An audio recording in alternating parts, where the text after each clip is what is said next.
name is GV, and welcome to part two of this AWJ Soul Talk with retreat host. I am GV, as I mentioned, and I run Afro dance classes in Singapore as well as Afro dance retreats in Kenya, which is where I am currently. And we decided to have AWJ Soul Talk when I met this lovely lady, Premi. So we had been connected by a mutual friend, and we just started talking and sharing ideas about retreats and our experiences with hosting retreats. So yeah, and then we decided why don't we put it up on YouTube online for other people to also maybe come along on the journey as both a retreat host and a retreater and find out a bit more about the behind the scenes and what really goes on, the realness of hosting a retreat and curating a retreat. And also for retreat hosts who might be new to the space or who might feel alone, to just also not feel or maybe just feel less alone in the journey. So yeah, I hope you gain something from this talk. And I will let Premi introduce herself. Premi audience. Thanks, Jimmy. I'm looking forward to our second part of our conversation. Hi, everyone. My name is Premi. I'm a dentist. I'm a well-being coach and the founder of Thrively, which is a space that I help people discover who they can be outside of what they do. I primarily work with high-performing individuals who struggle with burnout, stress, perfectionism, imposter syndromes, to help them make intentional choices about their health, confidence, and self-worth. So the way that I work with people essentially is either through one-to-one coaching, experiences, and retreats. So I'm really excited to have this conversation with you to hopefully create more awareness about conversations that maybe I feel don't necessarily happen among either retreat hosts, and maybe questions that a lot of people who want to attend the retreat or haven't attended retreats have in mind. So, yeah. Yeah, and on that, the thing that I guess people don't talk about much, which we also realized people don't talk about much, as we were talking about it, was money and success. And it is, yeah, it's I don't know whether it's a women thing, an Asian thing. It can be a lot of factors, but I guess it's just maybe something that can be a bit personal. It takes a bit more vulnerability. So yeah, we're gonna be talking about it today. And again, both from a retreat host perspective and a retreater perspective. So let's get into it. Also, just to note, this is not like an interview for those of you who are watching. It's really like a conversation where we're both sharing our perspectives and our insights. So yeah, just a note. All right. So with money, from a retreat host perspective, maybe we can both share what our pricing journey was. Like, how did we get to the price that we charge right now? And just basically what the journey was like. What was that like for you? So yeah, like you mentioned, right, money is such a taboo topic. Mm. And I think coming to determine the pricing really brought up a lot of conversations and beliefs within myself about how I felt about money. Yeah. And I personally now look at money as a person. So I will always think about, okay, if money is an individual and I'm in a relationship with this individual called money, like Mm. what would the conversations be? What are the things that I said? And yeah, I'm still working through a lot of this. I have money scarcity mindset a little bit. I noticed like my perceptions about money where I'm like, it's okay for me to spend money on myself when it comes to like uh self-growth experiences, but somehow or rather it felt very like unnatural to charge people for something that I felt like was the value that I was bringing to the table. Mm. And also, it then made me realize I don't talk about money, or I couldn't have conversations with other people or retreat hosts who uh, um, about their pricing. So it's a very personal journey, and it took a lot for me to kind of go like, okay, sit down and have a very hard truth about, okay, this is how I viewed my relationship of money, like from where the belief came from, my upbringing. Mm. I had two parents who had completely different approaches to money. One parent was super risky and would take all these risks, and one parent was sort of saving. And then how Mm. I developed my relationship. So when it came to pricing, yeah, initially it was very uncomfortable. I just kind of put into like there was a full price if you are in a private room, and then a Mm. full price if you're in a twin room. So kind of just kept it at that. And I noticed as well that I was very shy to communicate about, oh, this is the pricing, you Mm. know. I would just kind of talk a lot about the retreat, and then when it came to pricing, I would quickly kind of like, oh yeah, so this is the price, And and skip move through to it. it. Yeah, Yeah. skim through it. But the more I sat with it and worked with it with my own coach, Mm. I felt like, okay, it came down to a lot of like how I viewed myself, like what was the value that I was bringing. And I believe like a lot of us retreat hosts, we invest a lot in our own personal growth, Ooh, right? yeah. Like, whether it is like going for courses, hiring a business coach, Yeah. improving our skills. So all of this translates to what we deliver.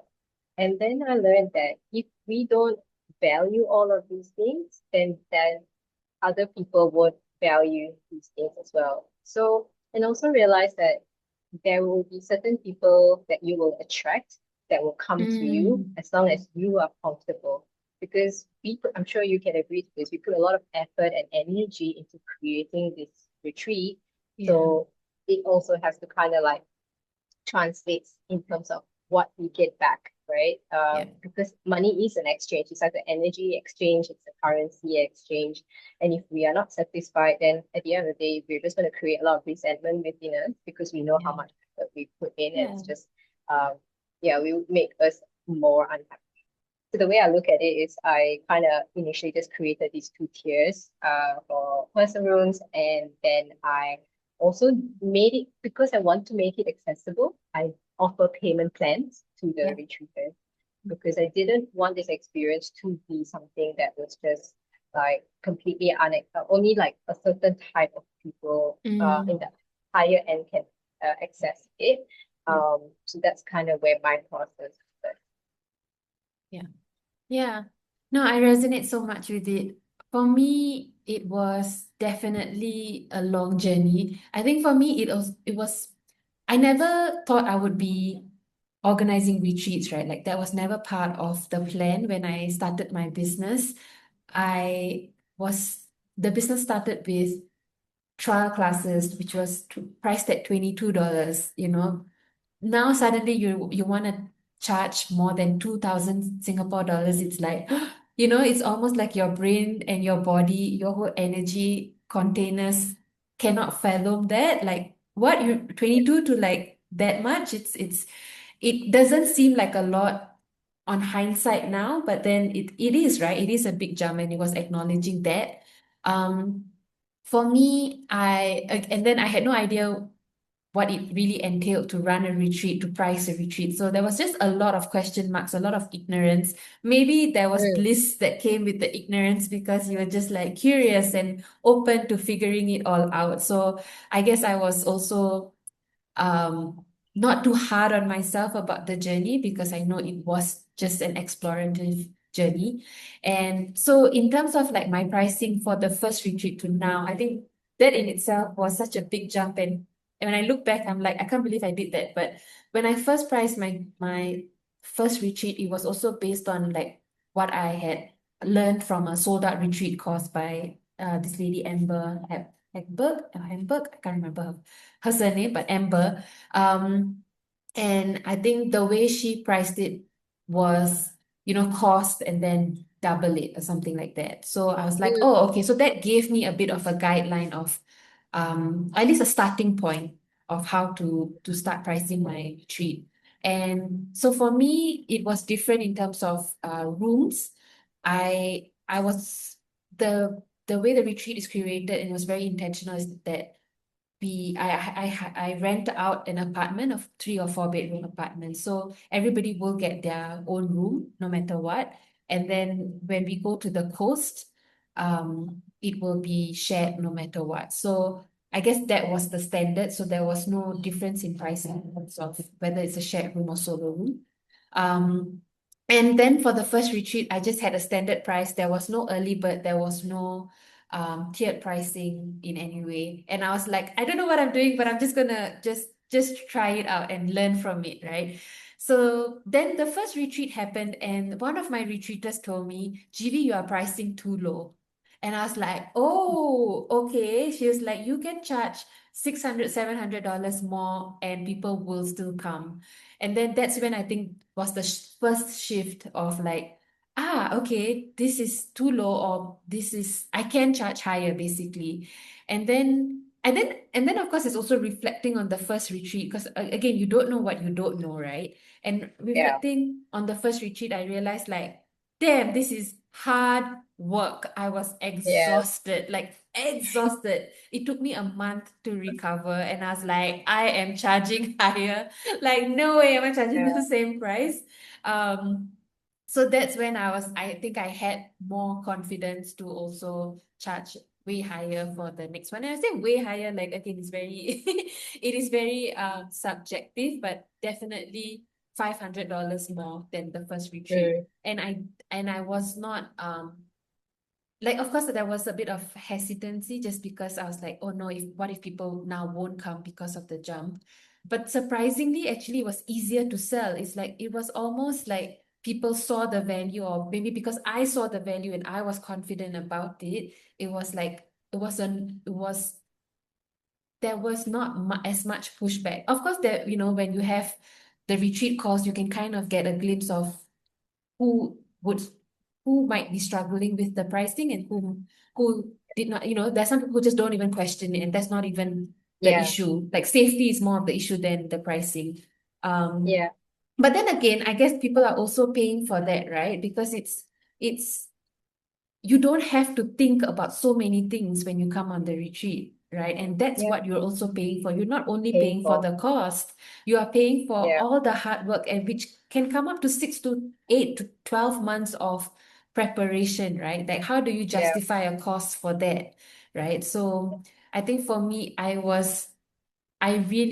when I look back, I'm really proud of that money journey or that pricing journey, because I was like, I really cannot go back to that previous pricing. Like, in no way will my body allow to go back to that previous pricing. So yeah, that Yeah. was my journey. Did you find like for your retreat, because for mine, I also it was very important for me to give back to the community. So then I would Mm, like work with local facilitators.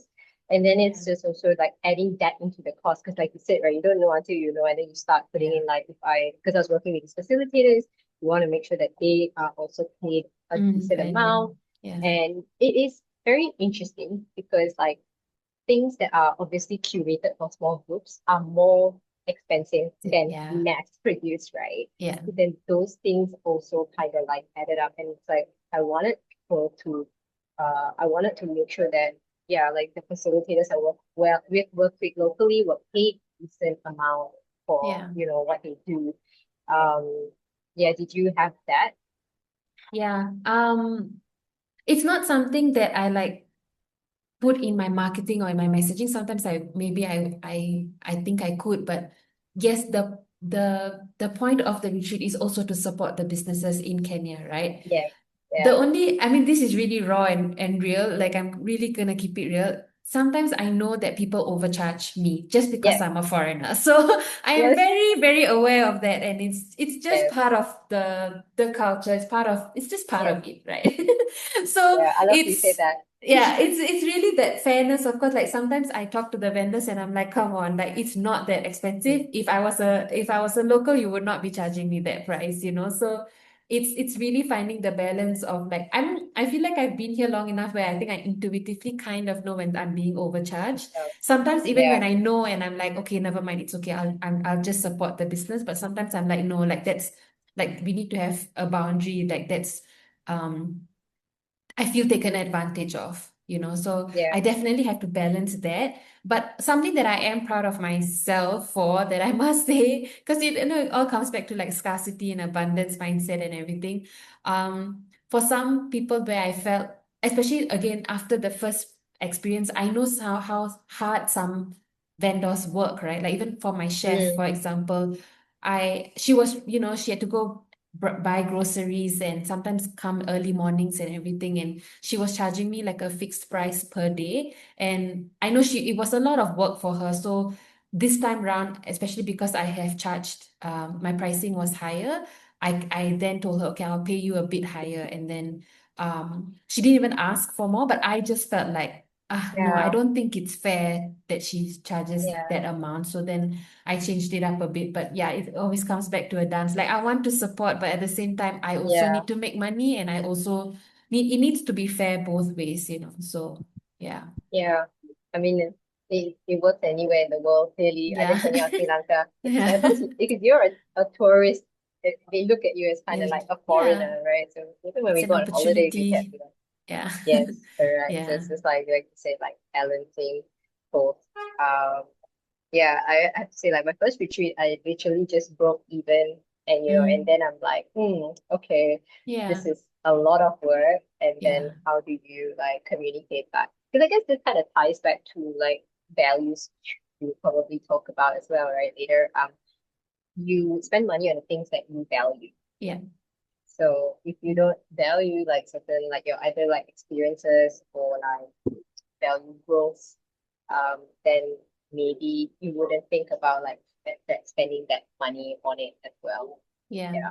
And I guess that ties into from a retreater perspective, right? Whether they see it as an investment or they just see it as another holiday that I'm spending on. So I think Mm, that's what like you and I are very intentional with our retreats, and it is beyond just visiting a country. There's growth, there's transformation, there are shifts that happen.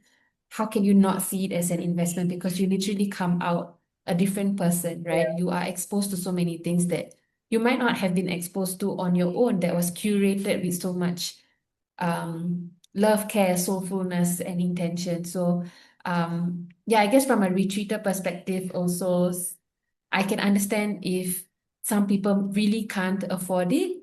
Mm, And like you said, I also do payment plans, and that seems to be helpful for a lot of people. mm, But I guess it is their mindset as well, and yeah. whether they see it as an investment or whether they see it as, it's too much, or which is also fair. I think Yeah. everybody is on their Yeah. own money journey. Yeah. Yes, correct. Yeah. Everyone's on their own one thing. And it's Mm. like, yeah, I mean, because there's some people who spend like thousands of dollars on a bag or thousands of dollars. Yeah. It's just, there isn't a right or wrong, but as Yeah. long as like I think I really believe in intention and understanding like why you even what are you spending your money on? Because that determines your relationship with your money as well, right? Yeah. And yeah, so when I do my calls with my like people who are interested, it's always just like, okay, so why do you want to come on this Yeah. retreat? Because for me, Yeah. I don't believe in spending money and not getting anything or Yeah. not understanding like what are you signing up for. Yeah, so intention behind the choices that we make is very like to me, I that's important for me. Yeah. And I guess tying that to success as well, right? Because at the end of the day, if they see it as an investment, and also for us as retreat hosts, money ties in is connected to success in a lot of ways. As much as we don't want Mm, it to be, I think we can't deny that there is that connection, or at least we have been conditioned that money comes with success in different ways. So I guess linking to success now, what is your definition of success? Do you see it through numbers? Do you see it through um, profits, experience, fulfillment? What is your take on success? yeah, I think there's different layers. So for me, with my first retreat, success was everyone uh, arriving, going through this journey safely, and returning home safe. Like safety was a part, Yeah, and of course having a good experience. So it was like the transformation or the shift of the people was my primary success. And Mm. then secondary was monetary, like the fact that I didn't lose money in free. That was the secondary one. Yeah, and the fact that I actually like had this idea, and the fact that I was able to create a dream, because Mm. a dream is just a dream. If no one Yeah. signed up for my retreat, it wouldn't become a reality, right? Yeah, So yeah. that essentially was like, You wow, I did it. successfully, yeah, Yeah. I did it. Yeah. So that was a big one. I think coming into my second retreat, there are the measurements are slightly changed. Mm. Um, yes, I still value what people get at the end of it, the transformation and the impact that it has is still a success, but also now also focusing on um monetary wise and making sure that yeah, okay, I did like get a profit from this retreat. Um, and that comes to be like, oh, okay, talking about money, like you're saying, like, yeah, I want to be able to do the work that I do in a good way and get Yeah. profit, right? Yeah. Sometimes I find people are very shy to say that, oh, yes, I want to make money, Yeah. But But why we all want, not? yes, why not? We all want to be like wealthy and like Yeah. good and, yeah, yeah, Yeah. Yeah, that for me was always like a a struggle of like saying like, yeah, I made money from this, like why shouldn't I make money from it? And especially if might have been different if I was working a full-time job and then this was my side mm, hustle and my hobby. But after I left my job, this was it, right? Like, and it even took me a mm, while to even internalize that, like, hey GV, your dance business is feeding you and putting food on the table. yeah, It is funding your life. Like, it's so bizarre to think that it took me so long to actually internalize that, because we are again so conditioned to your full-time job or the thing that you studied is the one that's going to fund your life. But yeah, dance, especially, coming from Singapore, especially, it's never a thing that you think you're gonna be making a career out of, or making career money out of, from, or creating a business out of.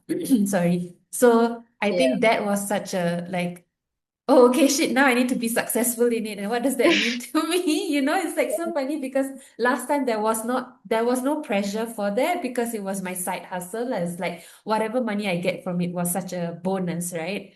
So yeah, it's just, yeah, it's just funny to think about that. It took me so long to actually be like, oh, okay, yeah, this is what's gonna make me money. And then I just became, um, what is that word? Like, no, like, I'm gonna make money from this, and I'm not gonna be shy about it, and I'm not going to hide behind it. So mm, for me, retreats, it wasn't like, it became a non-negotiable that I was going mm, to make, like, that I needed to profit from it. For my events, however, where I was bringing down dancers to Singapore, that was where I either broke even or made a loss.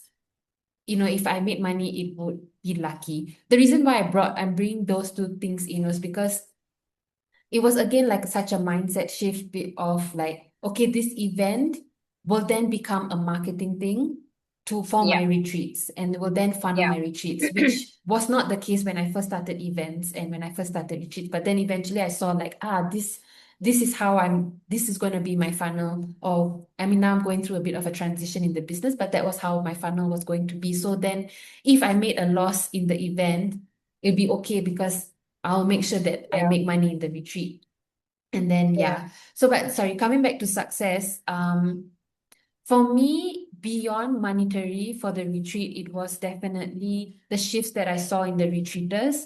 And for me, it was that moment after the retreat where one of them sent me, yeah, she sent me a text message. So it wasn't even a testimonial that I was asking for, or review that I was asking for, but she just naturally sent it. mm, Where she was like, I am going, okay, two of them, but one of them was like, I'm going to now visit the rest of Africa. And that for me was so like, okay, I did my job, like my job is done. Because like, yes, of course, I would want to make money from it and everything, but the main point Yeah. was also for people to come to the continent and experience the continent in a way that the media might not have portrayed in the past, right? So I Yeah. think for me, it was like, it was being that bridge and the fact that I had become that bridge, and now people, solo female travelers now feel braver and finding the courage to then explore Africa on their own was such a, it was so fulfilling for me. I think the that was what made me feel like, okay, my retreat was successful. People crying at the end was also like, ah, okay, good. Yeah. Then there was Yeah. a success tick. Um, and then another unexpected, like I didn't expect this was maybe like a few weeks later, one of the retreaters messaged me saying like, um that she just experienced so many shifts in her in her system, I guess, that she was, Mm. she left her job, she left relationships, she took the time to think about her life and reassess, like, is this the life that you want to live? Because I think that's it as well, right? Sometimes we are in that default mode. We don't have that time, or don't give ourselves that time and space to really look at ourselves in the mirror and be like, is this the person that I want to be? Am I proud of the person staring back at me? And is this the life that I want to live? And I think it's retreats like that or travels like that kind of just push you, right? Like it just makes Yeah. you have no choice but to rethink life, because you see life in a different way, especially with Sri Lanka and Kenya. It's so different from Singapore, right? Especially, I Yeah. mean, just talking from like a Yeah. Singapore context, like it's so different. But sometimes we think that there's only one way to live life, and that's how we've been Yeah. conditioned, and we put ourselves in this box, and it's experiences like this that really really make you rethink and push you out of the box, even when you don't realize that you're out of it already. So I think those Yeah. things are also success to me. Yeah. Yeah. So it sounds like there's like so many layers to Yeah. success. There's not one like measurement, right? But yeah, the body piece is like very important. Like I find that very interesting because when you go through an experience, it really it's not just like a mind, and it's not just like, yeah, you have all these amazing photos of the Yeah. experience, but it Yeah. really creates a shift like internally, like in your body, that you know what it feels like um to experience something different. You know what it feels like to completely relax, completely be yourself, and you can always come back to that. Yeah. Um, yeah, I remember like so after my retreats, we do a 3 month integration. So Mm. every month we meet at once, one to one, for me to find out like how are they integrating back to daily life after the retreat experience. And I remember we were talking about this whole like because one of the experiences walking through the paddy field barefoot, and Mm. a lot of us have never done that. Fair enough, coming from a city. Yeah. So as soon as we were talking about it, like the one of the participants was like, oh yeah, I remember what it's like for like my feet like sinking into the mud, and like he could almost like, just even though he just closed his eyes, he can remember what that feeling like, even though he's not in a paddy field. Yeah. Um, shift and imprint that we don't realize because our body always remembers things.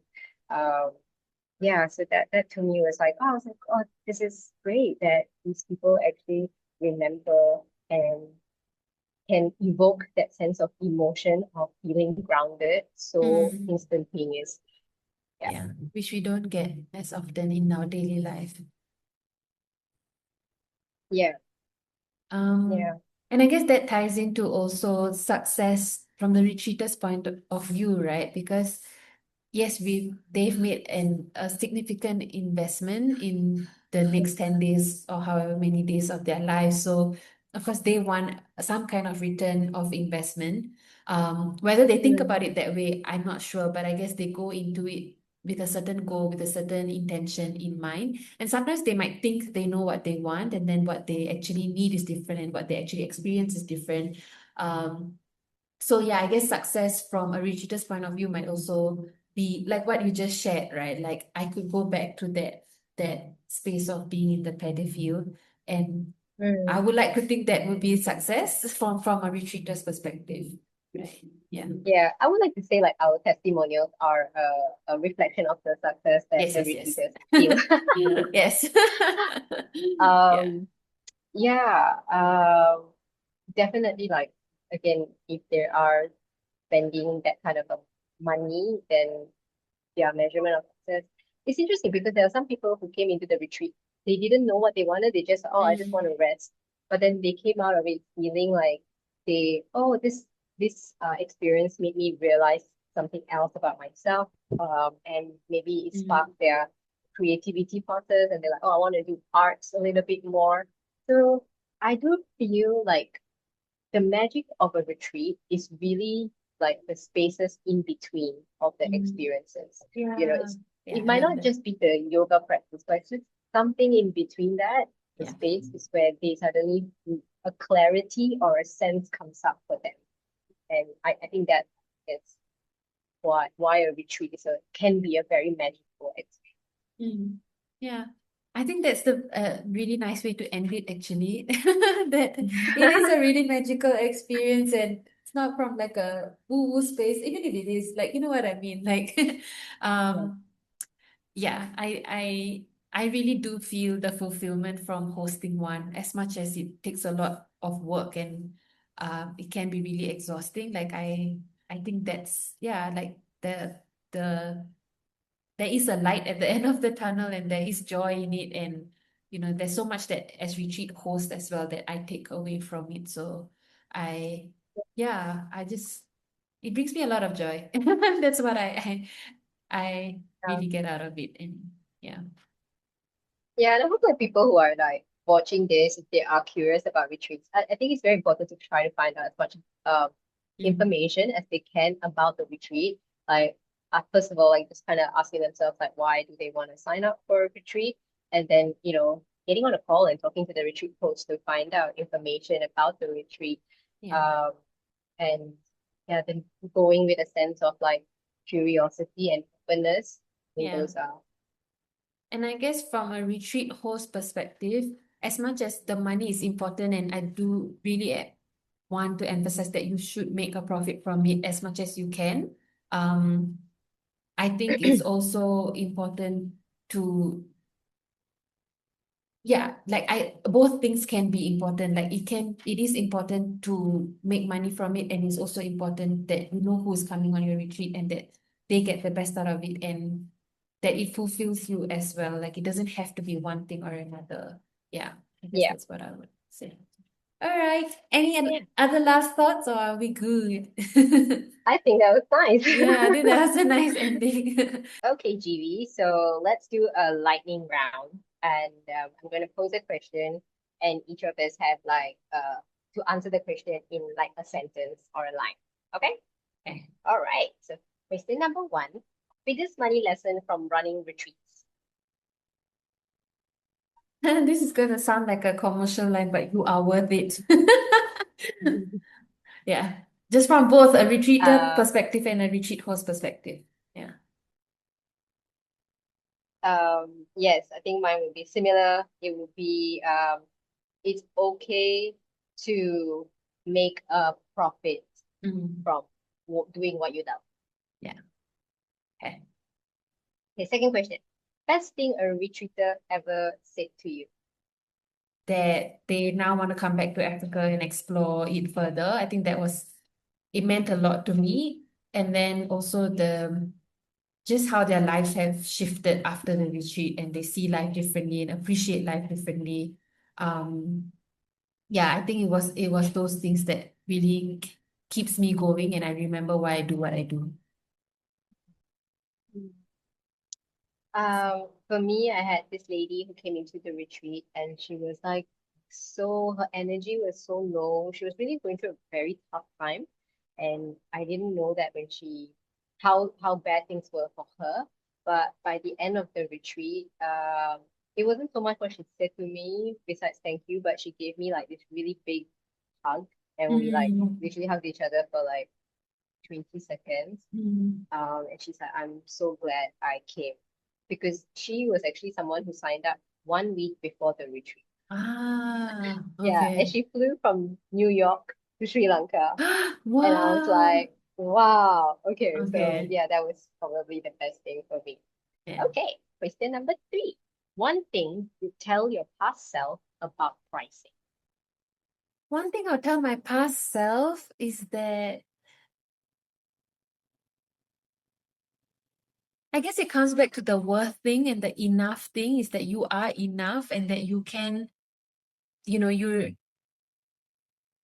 more, it's more than okay to charge a high pricing because it's, you are bringing value, you are enough, you are doing the work. Like, in no way, if people do not resonate with that, it's also fine. Like, your vibe will attract your tribe. And I think that is, you know, I would tell my past self to just focus on your vibe then, and know that you're enough, because then the value and the abundance will just come through that.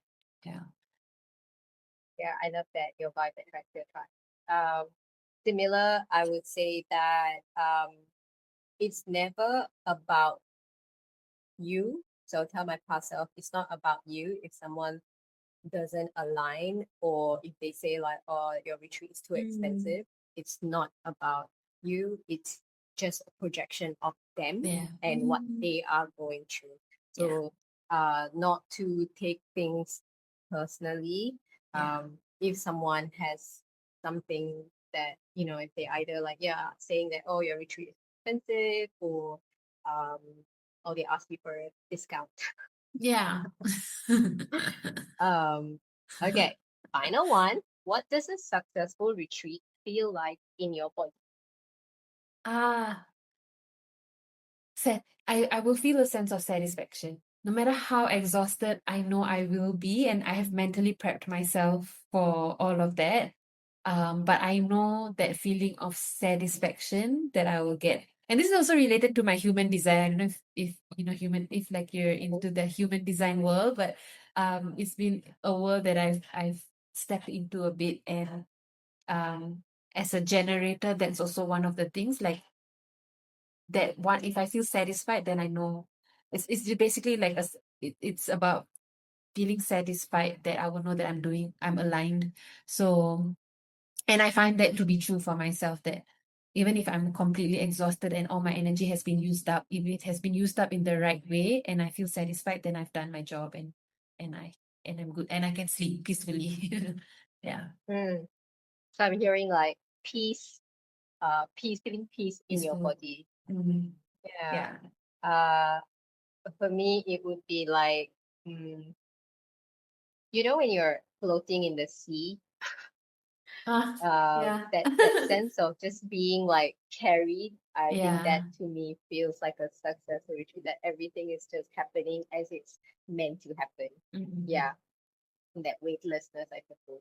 Yeah, Yeah. that's what. Oh, nice. Nice. Okay. Okay. Yay. So, Premi, do you want to just share your Instagrams or where people can follow you? Yeah, you can find me on Instagram on Get Thrively, on LinkedIn, and my website is www.thrive-ly.com. Okay, nice. And for Afro with GB, you can find us on Instagram, Afro with GB and AWJ Retreat. You can also follow me on LinkedIn, GV Pillay, and my website is www.afrowithgv.com. We will put all of this in the notes, so don't worry about it. But yeah, thank you for joining us and see you in the next one. Bye.